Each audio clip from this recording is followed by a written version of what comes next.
रात के 2 बज रहे थे। जोरों की बारिश हो रही थी। बादल रह रह कर गरज रहे थे। थोड़ी थोड़ी देर पर बिजली चमकती तो आसपास की चीजें दिखाई पड़ती थी, अन्यथा हाथ को हाथ दिखना भी मुश्किल लग रहा था। झारखंड के घाटशिला स्टेशन के बाहर रामदीन अपना ऑटो लगाए सवारी का इंतजार कर रहा था।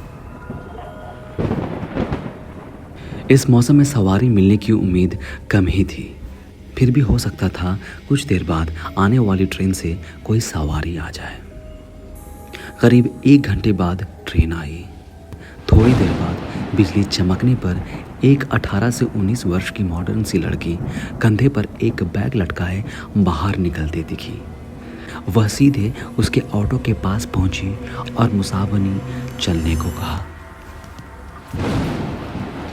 रात का वक्त है, इसलिए वहां चलने पर 500 रुपये लूँगा, नहीं तो 2-4 घंटे इंतज़ार कर लीजिए, सुबह 100 रुपये में ले चलूँगा।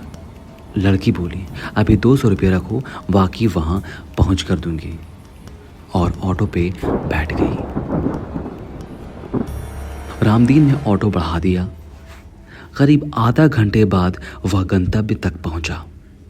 एक मकान के बाहर लड़की ने गाड़ी रुकवाई और घर से पैसे लेने की बात कहकर अंदर चली गई। काफ़ी देर तक वह नहीं लौटी तो रामदीन अकेले बैठे बैठे बहुत परेशान हो गया। अंत में वह घर का दरवाज़ा खटखटाने लगा। काफ़ी देर खटखटाने के बाद एक बूढ़े ने आंखें मलते हुए दरवाज़ा खोला।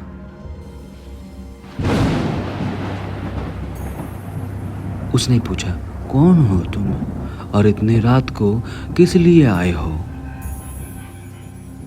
रामदीन बोला, जो मेम साहब थोड़ी देर पहले आई हैं, उन्होंने मेरा पूरा भाड़ा नहीं दिया है। बूढ़े ने आश्चर्य से उसकी ओर देखा और बोला, यहाँ तो कोई मेम साहब नहीं रहती, मैं अकेला रहता हूँ। रामदीन की नज़र एक फोटो पर पड़ी।